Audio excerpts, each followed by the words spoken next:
Hey y'all, it's Graham. Welcome back to my channel, and today I'm going to be talking about something that I've been meaning to cover for months now, and that is how to rematch with another host family. Before I start this video, please be sure to like and subscribe to the channel so I can keep making content just like this. Thank you all so much for your support. That being said, let's jump right into this video.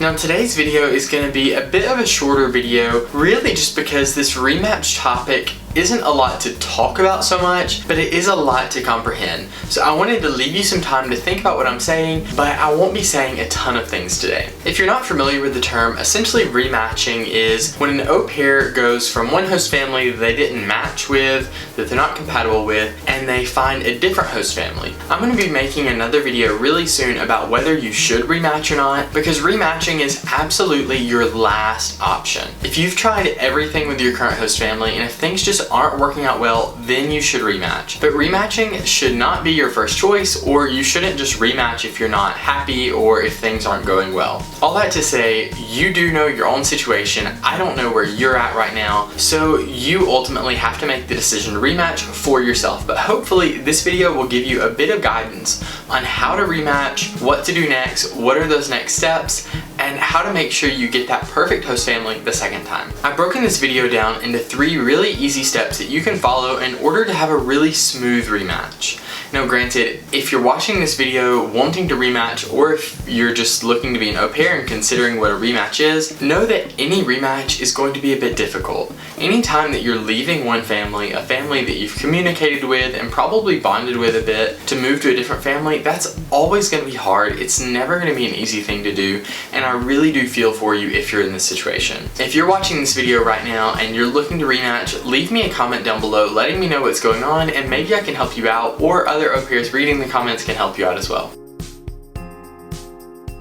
The first thing you need to look into when you're looking to rematch is, where are you gonna stay? If you've kept up with my YouTube channel, you probably know that I had a really bad experience one time, and I ultimately looked into rematching. My biggest concern in that rematching experience was, where was I gonna stay in between the time that I left my current host family and found a new host family? Now ultimately, if you haven't already watched my au pair horror story, you'll find out that the host family made that a very easy decision for me, and they kicked me out. So I did find somewhere to stay, thankfully my former host parents. But if you're looking to rematch, you do need to figure out where you're gonna stay between the time that you leave your current home and your future home. A big thing to consider here is a rematch could take as little as a couple of days to as much as maybe a month or more. So you're gonna have to be patient, and you're gonna have to really think where you're gonna be during this process. If at all possible, I mean any way possible, I highly suggest that you stay with your current host family until you find a new host family. Now once again, I don't know your situation, I don't know what things are like, and if life is just absolutely unbearable, or if you're like me, if that wasn't in the cards, they kicked you out, then you need to think about somewhere where you can go until you find your new host family. One thing you have to think about is every single day that you're out of your host family's house is a day that you are spending money. You're gonna have to pay for food, you're gonna have to pay for transportation, you're gonna have to pay for lodging. So those numbers really do add up, especially considering you don't know how long it's gonna take you to find another host family. If you find yourself in a situation like I was in, where you don't have any choice but to leave, then you can look into a couple different affordable options for housing. I suggest checking out cheap Airbnbs. Chances are, if you're in a big city, there are literally thousands of inexpensive Airbnbs that you can get in, and they do offer like a cut rate if you book for more than a week at a time. Some less luxurious options are couch surfing. I think there's a website actually called Couch Surfing where you can see, and essentially you can rent somebody's spare bedroom or rent somebody's couch for the night and just take it night by night. I don't suggest that option. I think that's a little bit sketchy if you ask me, but that's just my opinion. If you feel comfortable with it, go with it. Another great option is using a hostel. Essentially, it's like your own bedroom, or maybe even a shared bedroom, and then shared common spaces. All that to say, you do need to consider where you're staying in between that time that you leave your last host family and move in with your new host family.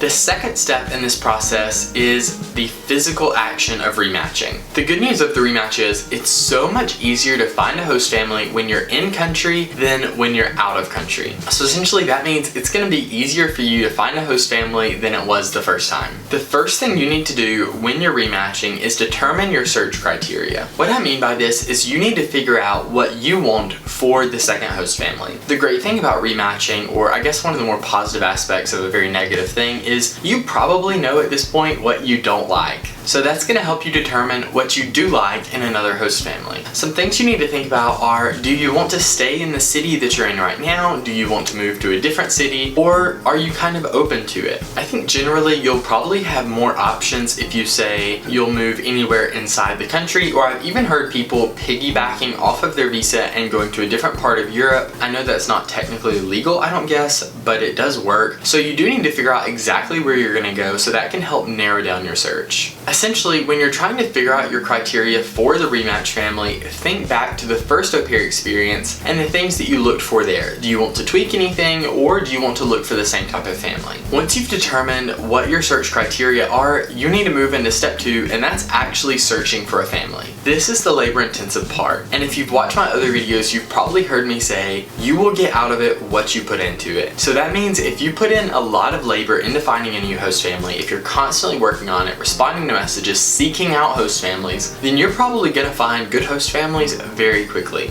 At this point in the process, this is when you need to reactivate your Au Pair World profile. You need to be getting on Facebook forums, looking for host families that way. I would even call local schools and talk to administrators and just see if they know of any families that are looking for an au pair. Once again, being on ground inside your country makes it so much easier because you can physically go out and look for host families versus just doing it virtually on Au Pair World. Using Au Pair World is fantastic and it's probably the safest option, but you do need to utilize Facebook groups as well and other social media groups if you're looking to reach the maximum amount of host families. If you're not familiar with what I'm referring to with these Facebook groups, you can look up on Facebook Au Pair France, Au Pair Spain, Au Pair Madrid, and there's tons of different Facebook groups where there's au pairs and host families that are looking for each other. So you can get on there and make just a quick post about yourself, kind of explaining your situation, and that will be a super fast way to find a host family. Now, finding a host family via Facebook forums is probably not as safe as using Au Pair World, but again, just use your best judgment and be sure that the host families you're talking to are legit host families. Since you are on ground in country when you're rematching, I also suggest you go out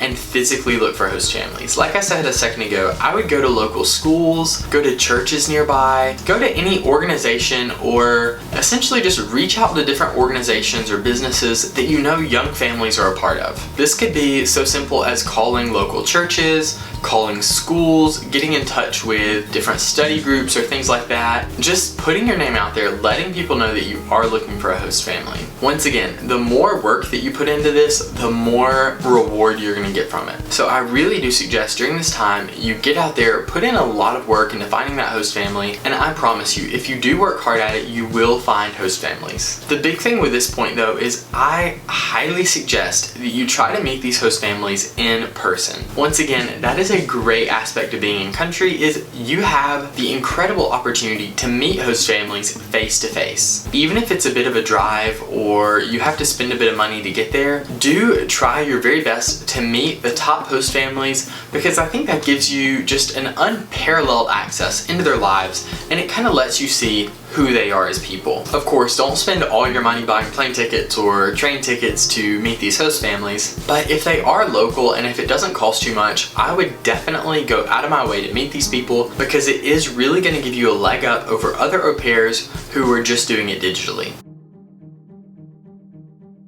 The third step here is to set a move-in date or a move-out date. If you're still living with the host family that you want to leave, you need to let them know probably as soon as possible once you found your new host family that you are looking to leave. The first thing you need to do here is check your contract. Most contracts require that the au pair or the host family give the other party, I think like 10 to 14 days notice before they leave. That should give your host family enough time to kind of work something out and get somebody else in to take care of the kids in your absence. I know it's really awkward to tell your host family that you're looking to leave, but just be honest with them, and really you don't even have to give the reasons why unless they ask for it. So just shoot straight with them, be really honest, and hopefully they'll understand you, and if they don't, it's not that big of a deal. The big thing that you have to remember here though is you should be prepared to move out immediately once you tell them. I think some host families will probably take it pretty well, but other host families will not. And you should be prepared to move out, move all your stuff, and move in with your new host family immediately, just in case things go south and you need to leave in a hurry. Now, I don't mean that you should leave right after you tell them. You do need to give them notice, and you do need to make sure that they have somebody else lined up to take care of the kids. But if you do feel threatened, or if you don't feel comfortable, you do reserve the right to leave when you want to. Ultimately, I don't know your situation. I don't know what you're going through, so these tips may need to be kind of tweaked and shaped to fit your individual situation, and there's nothing wrong with that. Ultimately, you need to trust your gut and make sure that you're safe and happy and healthy, not just physically, but also mentally. Thank you guys so much for watching this video. I really, really do appreciate it, and if you've enjoyed it, please hit that like and subscribe button and comment down below letting me know what you think. I'll be making a follow-up video to this pretty soon about why you should rematch or why you shouldn't rematch, so please be watching out for that, and I'll be posting that on either a Monday or a Thursday. Once again, thank you so much, muchas gracias, y hasta luego. Ciao.